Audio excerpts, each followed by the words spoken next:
My name is Kathy Clark. I'm with Massachusetts Senior Games. I am on the board of directors as a sponsorship director. And I have brought my friend Denise here. Hi, I'm Denise Kelly. I'm the secretary of the board of directors of Mass Senior Games. And I'm also on the board of directors of the National Senior Games. And so you'll hear about how we're connected. But I'm here on behalf of Mass Senior Games. There you go. How many have heard of Massachusetts Senior Games before this presentation? Nice, nice. A few of you. Okay, perfect.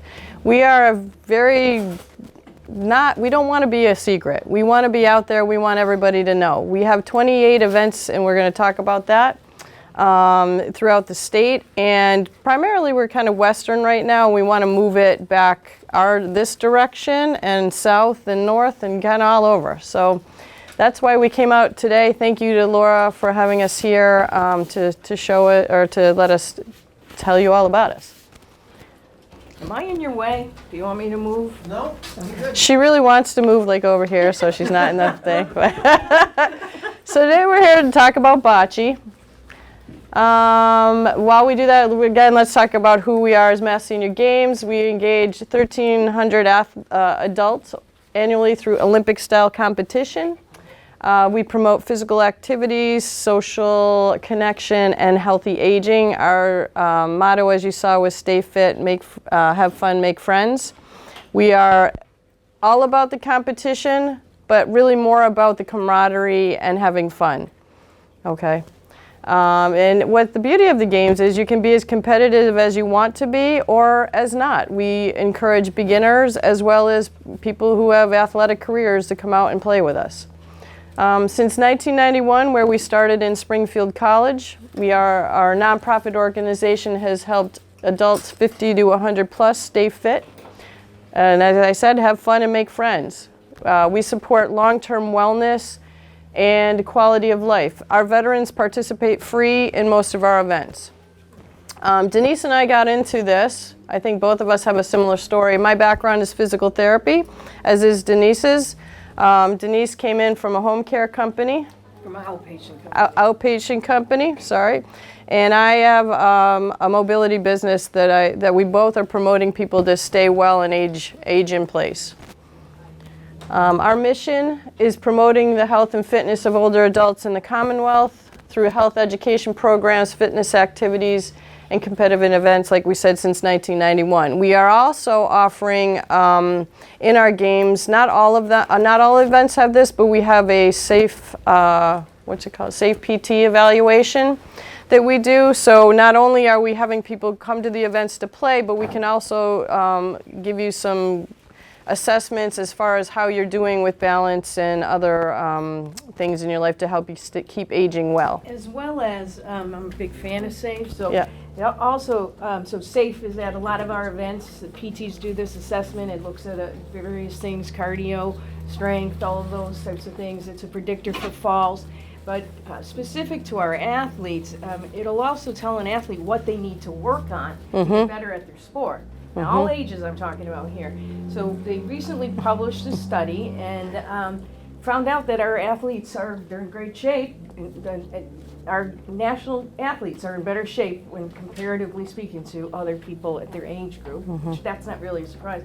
But the one thing we weren't doing enough of, strength training. So we were able to go back to our athletes and say, okay, strength training, you're missing out on that. But I just want to throw it in there for the sake because perfect. It's been published. It's been on NPR, so we're pretty excited about it. Yes, and I actually did I was working at the softball tournament last year where we didn't do the SAFE program per se because we were on grass. You kind of need gyms and stuff to do it. But we did have a wellness tent, and that was staffed by the APTA of Massachusetts. So we had PTs in training there who were handing out flyers and discussing with athletes how to prevent muscle strain, all types of injury prevention, and like Denise is saying, strength training, like how important that is. Okay. Why do we matter? Anybody want to throw something out there? Why would we matter? Again, you all have your mouths full, so it's okay if you... All life matters. All life matters, that's right. Physical activity supports preventative health and independence, right? That's what we want. we reduce the isolation, and my head's on a swivel right now. Improves isolation and improves mental well-being, or that's reduces isolation. Competitiveness kind of gets you into lifelong fitness, right? If you do something you love and you want to be a little competitive, and or not, but if it's doing something you love, that'll keep you going and being fit forever, right? Community, as we know, being at the COA, community promotes that connection and purpose, right? Why are we all here? That's so big. And again, it offers opportunities for beginners or opportunities for people that are lifelong athletes. Like myself, I play soccer. I was so excited to find this that yes, there's a lot of soccer leagues out there. I played soccer until I was 50 and had to move. But they only had like over 30 and over 40 leagues. So the fact that I could actually play with peers, not that I didn't like, nailing a 30-year-old every now and then, but, but now as I keep going up in age, I have more competition that I can find and follow. So, and as well as trying new games. Like, I love playing sports. So here we are with Bocce. Not the sport I ever thought I would be promoting, but here I am. Back until 73, I think it was. So there's women that never had an opportunity to play sports in a structured manner. And then there's people that just found a new sport by hanging out with a friend. And that's what we see at the state games and the nationals. So. Yep, and Laura was just telling us she just started pickleball. So, it's okay to start a sport at any age, right? Find something you want to try.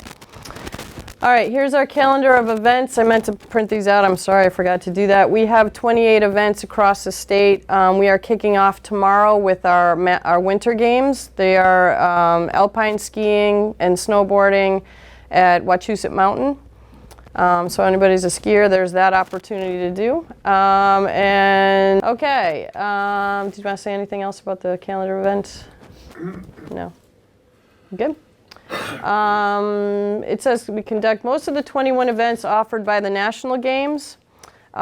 We are affiliated with the National Senior Games, so if you do well in Mass Senior Games, you have an opportunity to go on for a more Olympic-style competition at a national level. And I believe it goes international as well. Not quite Not so much. A little bit of Canada, Okay. Not too much at this point. Well, because I watched something, it was a ping pong documentary, and it was all about people who had started to play ping pong, and then how they went on to national and they were playing actually in China for that. Yeah, I thought that was games, but go ahead. You want to give us a little bit about the national games? Yeah. Well, the fun thing about the nationals. So the way that it works. Are you going to go over how it works getting to nationals? Nope. So every other year is a qualifying year for the Mass State Games. Every year Mass runs games. Every other year your competition could place you in a position to go to nationals, okay? This is a qualifying year, so we're very busy in this year. And basically, rule of thumb is that the top 4 athletes in each age category can qualify to go to nationals. So the age categories are in 5-year increments, and we're very serious about the age categories. As you can see, it even asked, how old would you be by December 31st? So that we keep the brackets the way they are.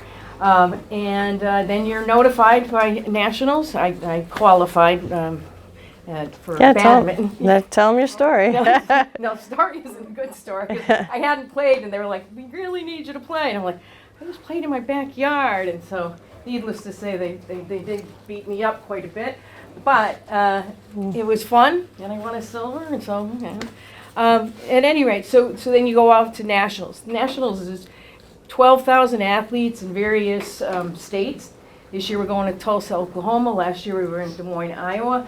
The key to where we select our states, because I know they don't sound too sexy, is the venues. And then one thing you'll hear me talk about all the time, this is about our athletes. Everything to me is about the athletes. We want good venues, we want good rules, we want good officiating.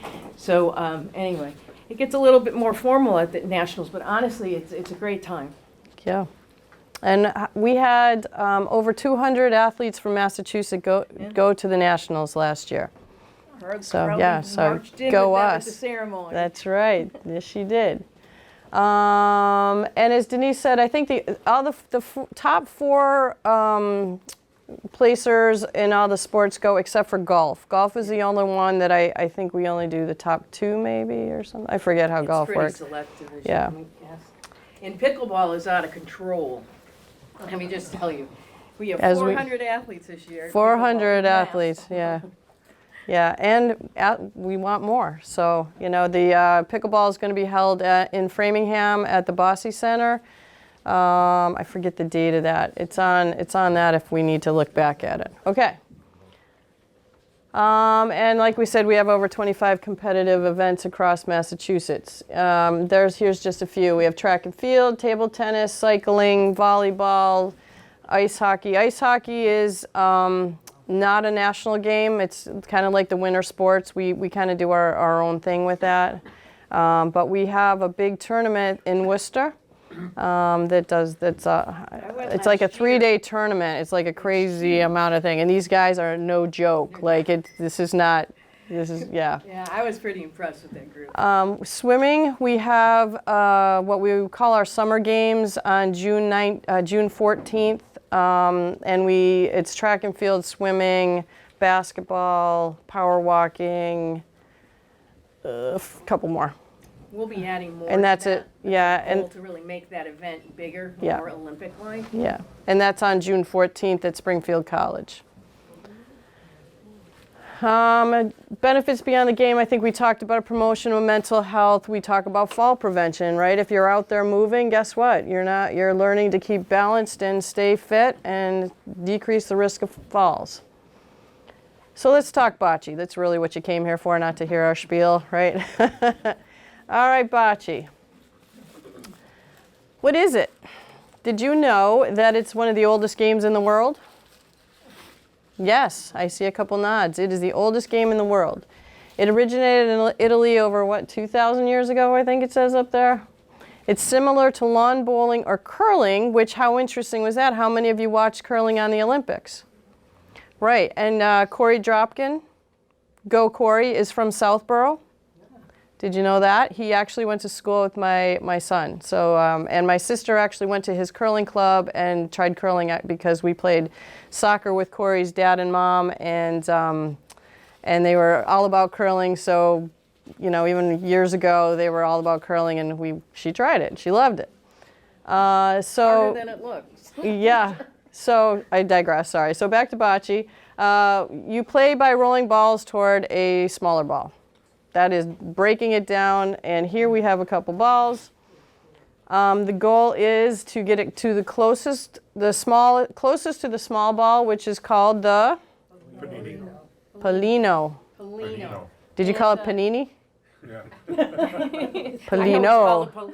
I am hungry right now. I want a The other name panini. you might hear called, the younger kids, it's growing quite a bit in bars and stuff around the country, by the way. They call it a jack, but we're going to stick to Polino. Polino or jack, so, okay. Why it's great. It's one of the most accessible sports you can play. You can play it standing or sitting. It's gentle activity. It gets you out, it gets you in with people. It improves your balance and coordination, eye-hand coordination, right? You got to figure out how not to fall over when you throw it. That's always a bonus. It encourages social connection because you want to play with your friends, right? Like Denise is saying, the kids are all jumping on it to play on it, so they're picking this up. And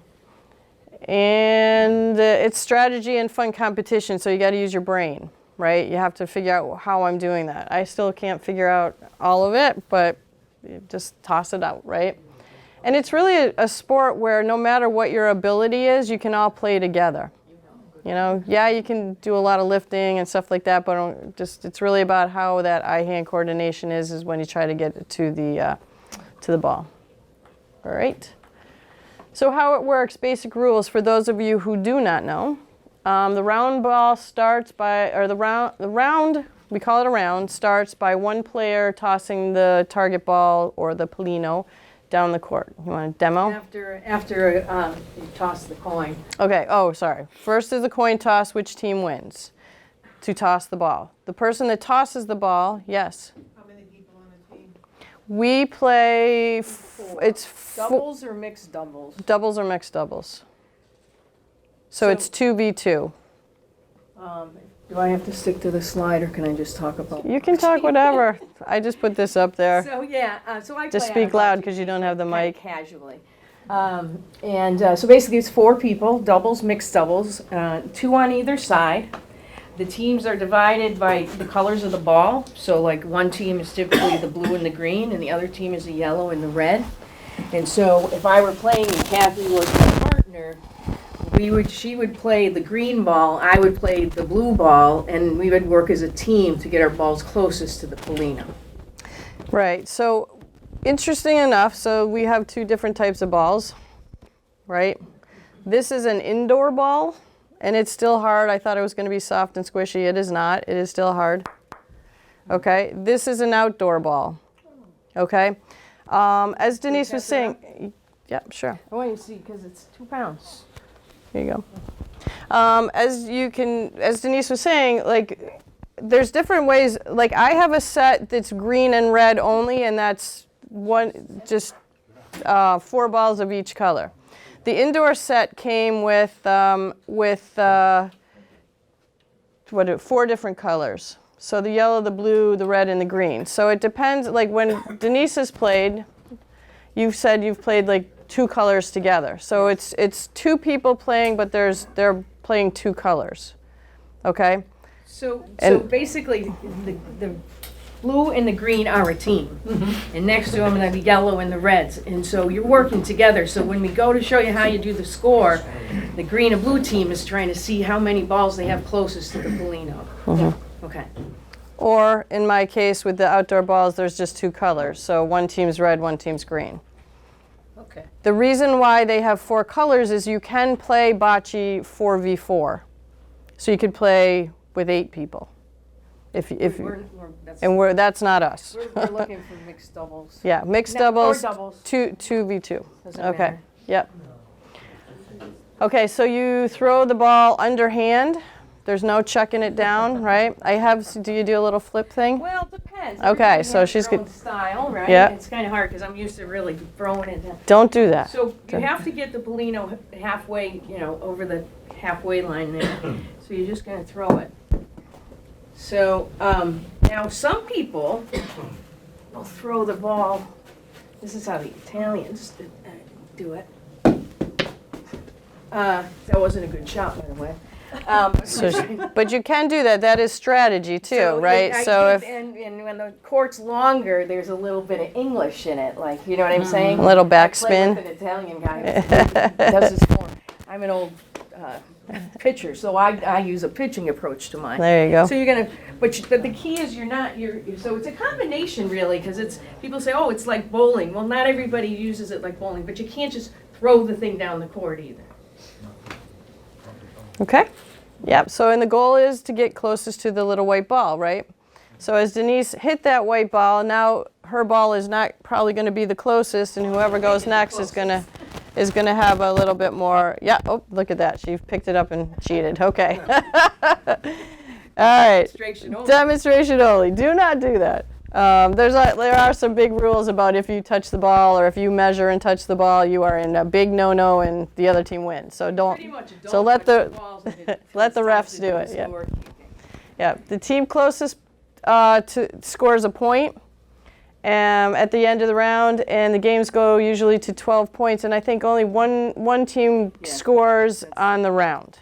So right? Basically, at the end, of the round, you're going to look to see whose ball's closest. Mm-hmm. So green is closest. So if blue was here, they would get 2 points because they're closer than their opposing team. So only one team can score. This confuses people. And that's the team that's closest to the Polino. Okay? So if you're not closest to the Polino, this is how we do it. We just pick the ball and then we try to figure out, we start measuring the rest of them. Most of the time you can just eyeball it, but we do use the tape measure. It's very technical. We are no joke, right? As you know, how it goes is you flip the coin. Whoever wins the coin toss throws the Polino. that person goes first and rolls their ball as close to the Polino as possible. Then it's the next team that goes. Okay? If whoever's closest to the Polino at that point, they don't go again. The other team keeps going, alternating tries to see who can get closest to the Polino. So whoever is further from the Polino will continue throwing the balls Until? until Until you know about balls. either they get closer to and the other team goes, or until the other team then the other team just throws at that point. Until all the balls are thrown. Okay. So if it's a team of 2, you each have 4 balls to throw. Okay? So if it's a team of 2, you each have 4 balls to throw. The first person throws the ball, hopefully they're close, then they will have a few more balls to try, but that ball stays there, they don't get to take another turn, okay? Then it's alternating, one team member throws, then until you get rid of all your balls. Right. We need 60 feet by 12 minimum, a size of a court. And court dimensions could be 60 to 95 feet long, okay? That's pretty big, 12 to 15 wide. So long and narrow.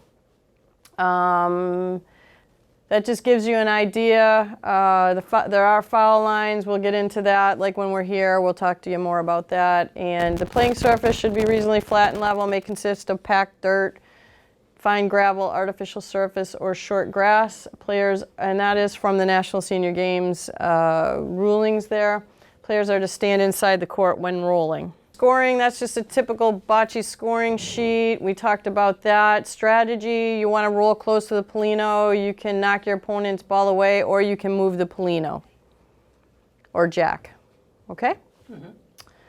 You don't have to be an athlete. It's beautiful, right? One of the best things about bocce, or you can be an athlete. It could go either way. You don't need experience. Try it out. People play in their 50s, 60s, 70s, 80s, and beyond, and now Denise is telling me that the kids are picking it up because it's a great drinking game. Okay? Try with friends or new teammates. Have fun. Again, do it for fun or competition, depending on what you want to do. And what they said is that many people tried and said, why haven't I done this sooner, right? Because it's something you can pick up and do in the backyard with the grandkids. They like rolling balls too.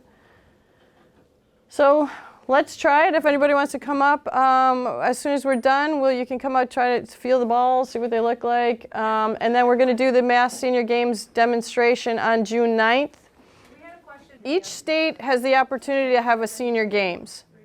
Okay? We have 28 events, 28 sports that we're putting out to anybody. And like I said, we're a nonprofit. We are not. It's not a private thing. We encourage everybody. This is why we're here. We want to spread awareness because people don't know about us. Would this be like an amateur confederation of something? It is. We are a part of the National Senior Games. National Senior Games is the big organization. Each state can go to the nationals. This is like Olympics. This is like the country's going to the Olympics in Milano Cortina, right? This is the same thing. Our National Senior Games is going to be in Tulsa, Oklahoma this year. So all the states are going to be sending athletes who have qualified in the events this year to Tulsa, Oklahoma next year. So same Olympic type structure. We're just not allowed to call it the Olympics. All 50 states, Because they've got that. Alaska were at last games. If you qualify to go to nationals, who foots the bill? It's mostly on the person the athlete. Yep. And the games try to help as much as they can, but we run on sponsorships, right? And it's whatever the games are. We used to have 5 people who used to run this. We are now down to 1 with COVID, with other things, stuff like that. So we're trying to build us back up because it's a great organization. And everybody can play, and especially we all want people to get out there and start moving. This is the best way to do that, right? The one person you were talking about, that's for the state. Yeah, she is our events coordinator. She runs all of our events. Joni Simmons? Yeah, Joni Simmons, and we all try to back her up and promote this. So, okay. When you register, so these forms that may I use this? Please. So these forms are to register for June 9th. Okay, you can do this, or you can go online to maseniorgames.org, and you can register there. You will all, even if you're doing this, we will be putting you on our form, on our registration site. So you are now going to be a Massachusetts Senior Games athlete. So in closing, Bocce is about moving your body, meeting people, having fun, and trying something new. And we hope you join us.